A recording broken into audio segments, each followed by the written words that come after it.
Honorable Vice President, Chairman of the Rajya Sabha, Honorable Speaker, Honorable Prime Minister, Ministers, and esteemed colleagues of this distinguished House. Actually, I'm as surprised to be here as you are to see me. This is a historic day today. I am proud to be part of this historical moment when a government under the leadership of Prime Minister Shri Narendra Modi ji has undertaken to repair the deep-rooted asymmetry and to give an equal share in India's future to all of us women. I am grateful for the honor you have given me of speaking about my years in Parliament. We are going to a new building, and hopefully this grand edifice will reflect the aspirations of a new Bharat. Today, I have been entrusted with the responsibility of addressing this esteemed assembly as the most senior parliamentarian in the Lok Sabha. I entered Parliament at the age of 32, 9 years after the death of my husband. My debut was as Minister for Environment. Today, 35 years later, I have spent most of my adult life in this institution, and I have seen 7 Prime Ministers and the shaping of grand history. It has been an arduous, rocky road. I had several terms as an independent member and finally joined the Bharatiya Janata Party under Shri Atal Bihari Vajpayee ji's leadership in 2004. Since then, I have remained a proud member of the BJP as well of this august House. Being a member of Parliament is an immense responsibility, as it entails safeguarding the trust of lakhs of voters who elect us to be their voice. You are given power, but this power must always be used for their good. The job demands unwavering commitment, moral rectitude, and courage. Basically, it demands great love for your country and infinite kindness towards all. Each one of us gets this opportunity to make a difference, provided we sublimate our own ambitions and see ourselves only as vessels or bridges or protectors of all the beings that need us, the last person in India who believes himself forgotten. People who cannot navigate for themselves and appoint us as their helmsmen. I have tried to make the most of every minute to bring about change wherever I am, whether as Environment Minister, when many institutions and laws that safeguard us were passed, as Social Justice Minister setting up Alimco, which now looks after all the disabled in the country, Childline, which was regarded internationally as the best institution for looking after street children, stopping child labor in the carpet industry. You can change things wherever you are.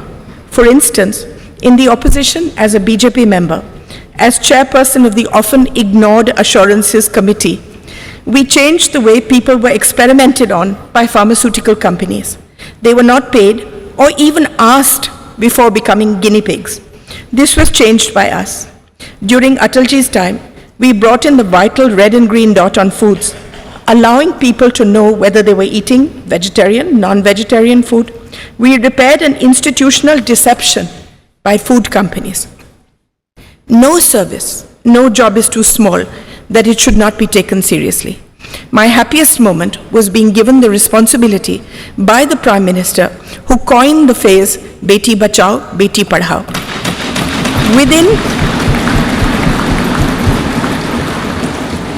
Within 2 years, we changed the thought of the country, the entire thought of the country, and the statistics show that it is a lasting change.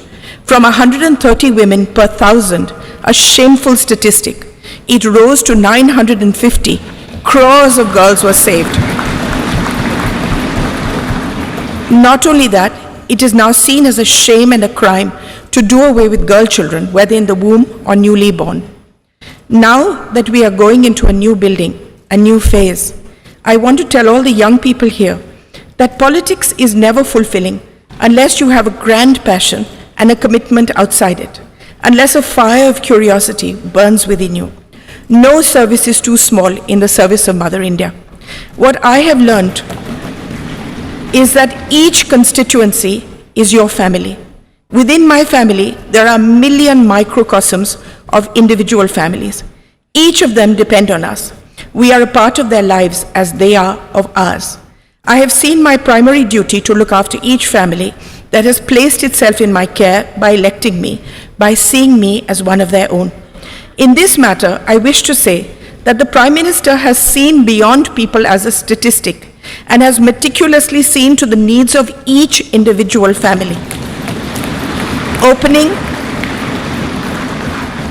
Opening bank accounts, giving dignity in the form of toilets, home water taps, building homes for the poor, gas cylinders, giving young people loans, skilling them, protecting them through the largest pandemic in history, saying that no one remained hungry. Before I end, I would like to tell you a few things that I have learned in my long journey so far. Never give up.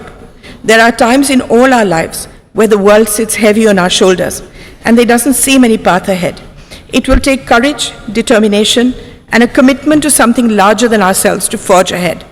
Have faith in the goodness of your fellow man. Quieten your mind and soldier on. Believe in yourself. You are an instrument of goodness. If you fight for good, you will always be protected. Use the pain that we all have in our hearts to make yourself a better human being, not to embitter you. Use the pain in your heart to see the pain in the hearts of millions of beings around you and dedicate your life to them. I want to speak to all the women here. The world is still an unequal place, and we as women need to be the greatest champions of and for each other. We need to support and protect each other, especially young women across the social spectrum who lead a marginalized existence so that they have the ability to forge their own destinies. There is no greater power in the world than the power of empathy and kindness, and this transforms the life of someone weaker than you. Kindness serves as its own reward. The greatest bank balance that we will ever possess is that of good deeds that we leave in our wake. That is the only legacy that will remain. My faith in God is unwavering. I see Him in everyone and everything. I see everything as sacred. I leave you with one thought. We are all part of one divine thread, and we are all connected, closer than we can imagine. Let us, irrespective of any differences we may have, wish happiness, protection, and on this holy day of Ganesh Chaturthi, a life free of obstacles for us and all our countrymen. Illuminate the lamp of goodness in our hearts. Jai Hind, Jai Bharat.